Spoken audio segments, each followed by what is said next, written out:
All right. So you're going to learn, this is going to be something that really is so important because our nervous system runs our whole body, right? Right. Our gut is an intricate part of our nervous system. And I know when we're upset, then the stomach often will be upset too. you can feel it in your gut, Right. exactly. Yeah. So here. So there we go. Yeah. Look what the next question is. Do you ever feel it in your gut? Sure. Yeah. Have a gut-wrenching experience. Mm-hmm. Butterflies in your gut. So your gut is very sensitive to emotion, Yeah. right? Now, we have approximately 5 pounds of bacteria in that gut. Oh, good. And they help us digest food. They protect us from bacterial infection and yeast overgrowth. All right. So Mm. what we're saying here is that we have this really good bacteria in our stomach. Right. All right. Now, they one of the most important things is that there's actually information flowing from this bacteria to our brain, but also to our immune system. And unfortunately, you can't have a healthy immune system if your gut's not healthy. Mm-hmm. It's so intricately tied to your immune system. So when we talk about that bacteria, another name for those is microbes. All Right. right. Mm-hmm. Now, what happens is that often those microbes will get killed by antibiotics because the antibiotics don't know what's good bacteria and what's bad bacteria. Right. All right. And what'll happen, here, let me see if I could move this so we could see the screen better. There we go. So when we lose these microbes and we have an unhealthy gut because of that, this could lead to irritable bowel syndrome, obesity, depression, autism, and cancer. I don't want to just be reading the slides, but could have a very huge effect. In fact, earlier in my career, I did a whole program working with people on the spectrum, with autistic kids. And one of the main things that we did with them was work on their guts at the beginning. And just by working on their guts, it started seeing changes in their behavior. Wow. We just started seeing changes in their behavior.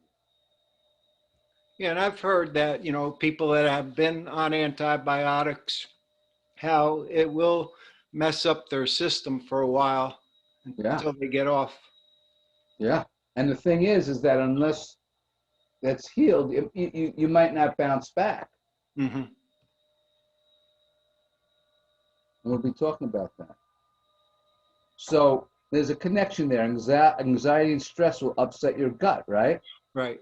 But the other way around, an unhealthy gut will cause anxiety, tension, increased sensitivity to pain, and depleted immunity. That makes sense.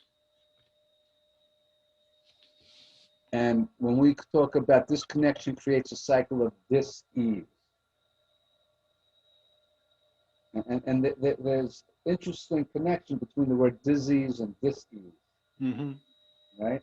Yeah. So dis-ease is a lack of ease in our system. Mm-hmm. It's stress, it's tension. And not just in chiropractic, but through modern medicine now, we're really seeing the link between dis-ease, usually causing inflammation, Yep. all right, and that leading to disease. Right. So how stress and tension leads to disease.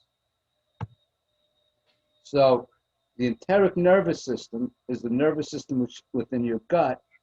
It contains more neurons than your spinal cord. Wow.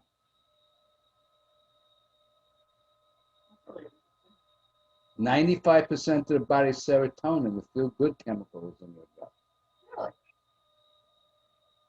Hmm.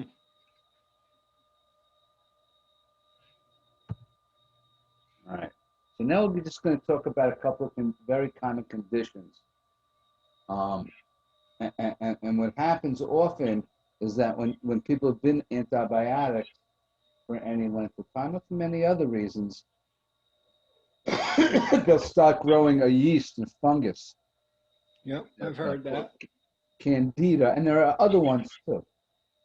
There are other yeasts and funguses that could be in your gut, um, and it'll start taking over your whole system. Your candida will take over your gut, all right?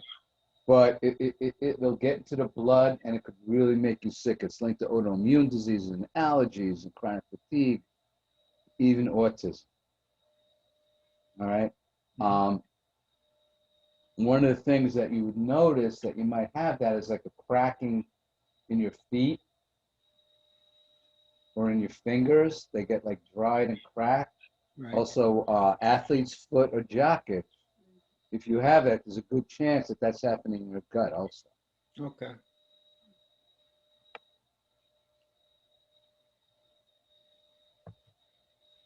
So, fighting candida. Candida loves sugar. Loves sugar.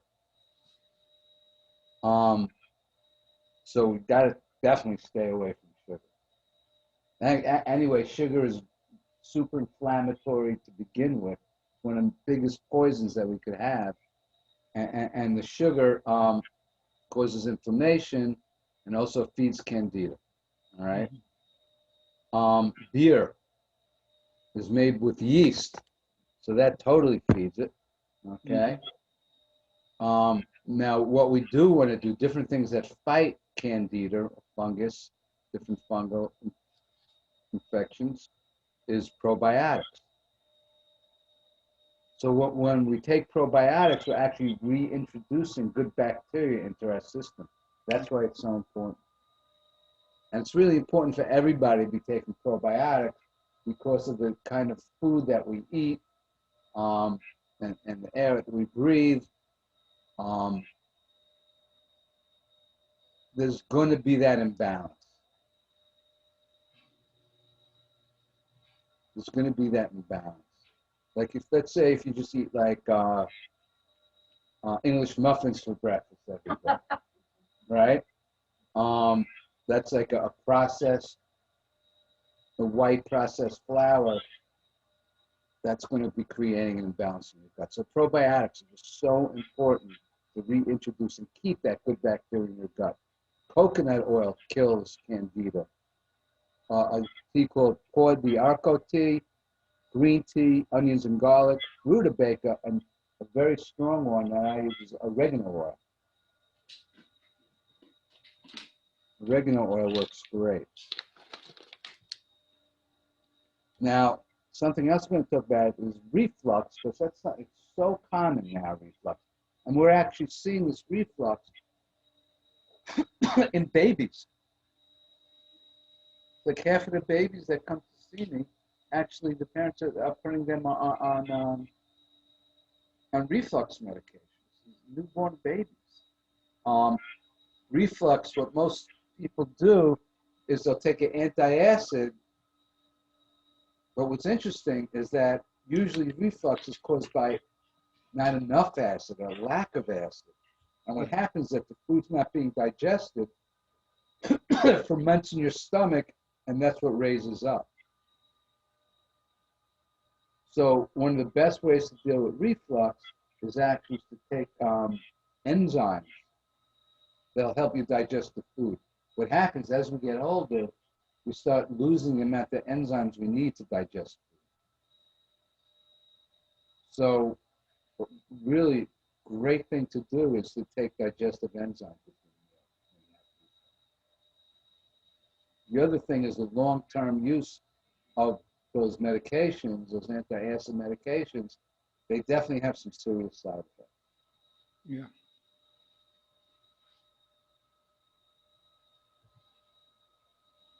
So healing reflux, digestive enzymes, HCl is hydrochloric acid. There are some enzymes that have hydrochloric acid in them. All right.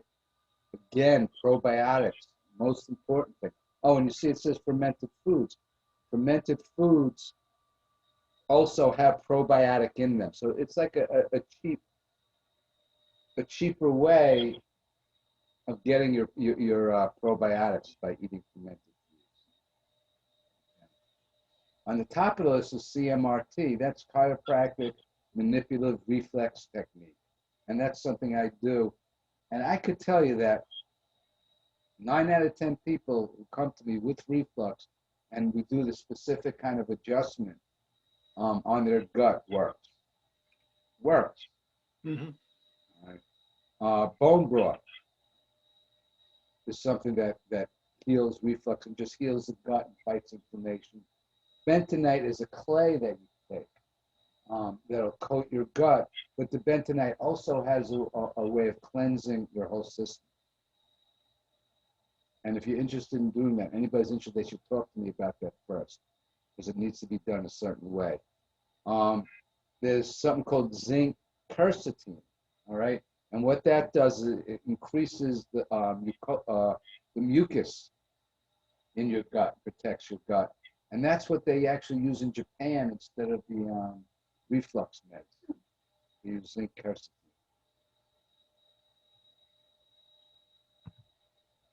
SIBO is a condition where bacteria from the large intestines creep up into the small intestines. And this is caused by the motility. The digestive system is too slow, and that bacteria finds its way going up, causes pain and bloating. FODMAP is a certain kind of diet that you would use, so you're not feeding those bacteria. You diagnose with SIBO by using a breath test. You actually go to the gastroenterologist. They have you breathing through a bag every 20 minutes. And what happens is the bacteria, when they digest the food, they let out certain gases, and that's it. That's how they're able to tell if you have the SIBO. So, vagus nerve is a nerve that comes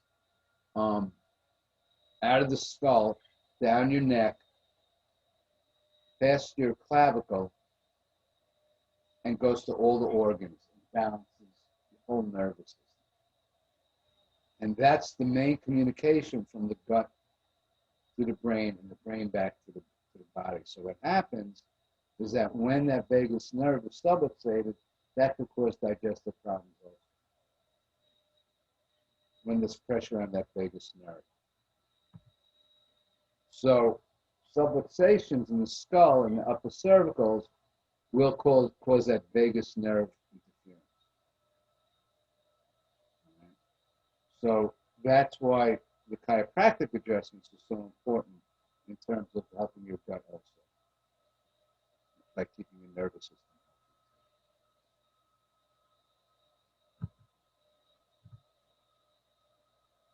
healthy. And that's it. Very informative. Yep. Right? I hope you learned something. Kathy is here with us also. Definitely. And Victor, I really hope you got something out of this. Oh, right? definitely. And if we have workshops every Tuesday evenings, and if you want to maybe invite your sister to the workshop, that's absolutely fine. She's welcome. Okay. All right. Hey, And just on a minor note, I did catch a typo on one of your slides. oh, which one? It was where you were talking about two. It should have been TOO, and you had TO. Oh, all right. I'll fix that. Just in case you're going to use that someplace. I'll fix that. Thanks. Like a couple slides back. All right. I appreciate that. Let me, in fact. Right? Whoop. No. Keep going. There you go. There we go. All right. I'll fix that. Thank you. Thank you, Doc. Really appreciate it. All right. Have a good night. Have a good night, Victor. Good night, Kathy. Bye. Bye-bye. You know, very good. Yeah. Simple, right? Yep.